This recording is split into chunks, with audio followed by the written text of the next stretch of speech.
it's clear that the amount of rain has done significant damage to some of these structures here in the gorge. I mean, look at this. This should be straight and it's tilted. This whole area, in fact, is doesn't look anything like this normally during summer. This is the best bit to show you, but all of this is usually a brush, like scrub, like sort of what we've got here, and it's usually quite large. I mean, it's usually encroaching on this little path through here. The gorge looks very different at different times of the year. I generally only tend to see it, you know, either like this when it's quite cut back, or after the summer when it's sort of in its most claustrophobic stage, I suppose. Gosh, these are not good. Not good at all. What I think is becoming clear is that this river may have been flooding during the storms recently. I've been noticing so many sort of bags caught.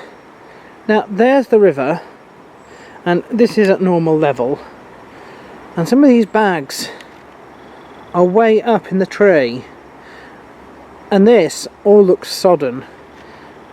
I think that the river may well have broken the banks here, and that would explain some of the sort of slippage along here, how some of these stones are starting to sort of slip down the hill. What if the water had actually come up this high? I mean, that's catastrophic, that is. No wonder we've got fallen trees and all sorts. If we sort of view this more or less as the height that the river came to during its flood, then oh look, some normal ducks. Normal duckies, lovely. Then that would explain a lot of the damage. You know, maybe even explains how that big bit of pathway, wooden walkway, moved. I mean, if the water was actually up that high, the water could have carried it, in theory.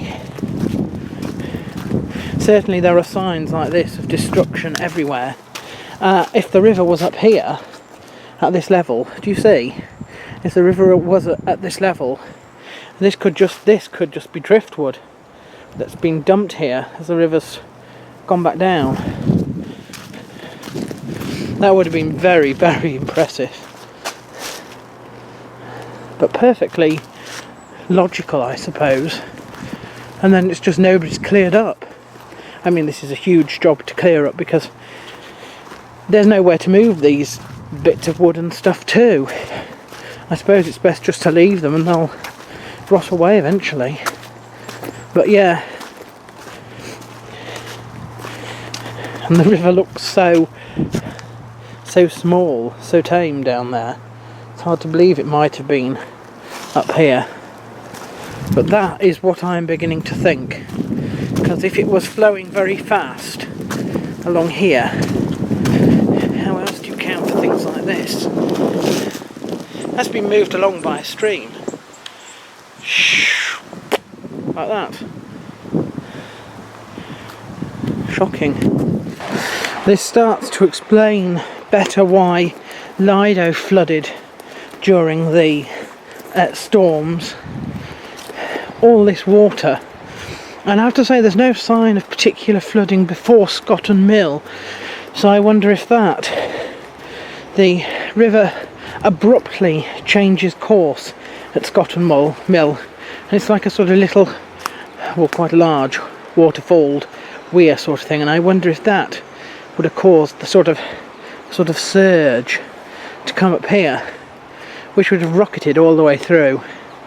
I imagine some of it will have been released down the Barton Peninsula where Conningham Hall is, but I suppose if it just rattled itself on the obvious point at which the river starts to get narrow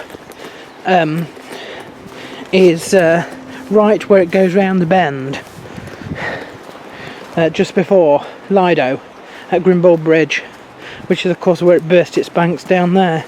I imagine it burst its banks here as well, but it could have been momentary here, as the whole thing was just sort of swished along. You know, I don't think this was underwater for very long, but you know, it's quite shocking, really. It's quite shocking. Somebody's obviously trying to tidy up as well, but it'll be a long and slow job. I mean, the storms have been gone nearly a month and a half now anyway. We still had a lot of rain, but the real wind, the real breaking of the banks of several of the main rivers around here, that was around Christmas. So we've had a good 2 months. It just takes forever, I imagine. A lot of hard work, and probably not a lot of people to appreciate the situation and how much effort and work is put in. I mean, we see a lot of these. The cliffs on the sides of the beaches have been eroded a very long way. You know, you can see where stones have fallen off here recently. It was always a sort of cliff edge, but it's eroded. Anyway, I've stopped so much and done so much sort of talking and videoing, albeit in little sort of 2-minute blocks, that I'm now going to struggle to get to Knaresborough on foot completely. So what I'm going to do is, when I get to Bilton Hall, I'm just going to head straight for Knaresborough Road at that point and catch a bus from there, instead of going down the Barton Peninsula and Macintosh Park and coming out there. It's I'll have walked 3/4 of the way there, but you know, it's a holiday, I don't need to rush. So, in total honesty, we have to conclude that the surge along here, see what's happened, can you see that there? That's been moved, that's been lifted and moved by water, presumably that's come rushing down here, picked it up and moved it, overturned in some way. That means that the water here must almost be as high as Burgess Bridge. The water in the gorge during the flood must have been as high as Burgess Bridge. That's incredible. Just look at the height of the river at the moment, which is about normal, and the top of the bridge there. That's how high it must have been. That is shocking. No wonder everything down here looks, well, I mean this bit's gone completely. It's a shock. Well, it's a shock, frankly, to find that Burgess Bridge didn't go in all that, to be fair. But just imagine the river as high as this. It must have been brief. It must have been brief. It must have been like a sort of surge of water, I suppose. But that is shocking. Really quite immense, quite immense. Particularly when you see how low the water is usually. To have that up sort of at this level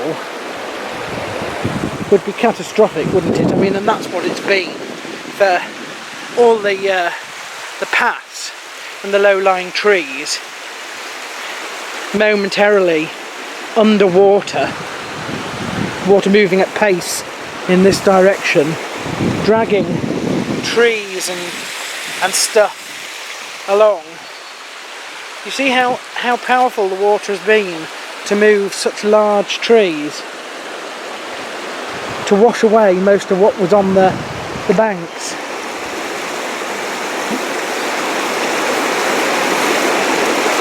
Unbelievable.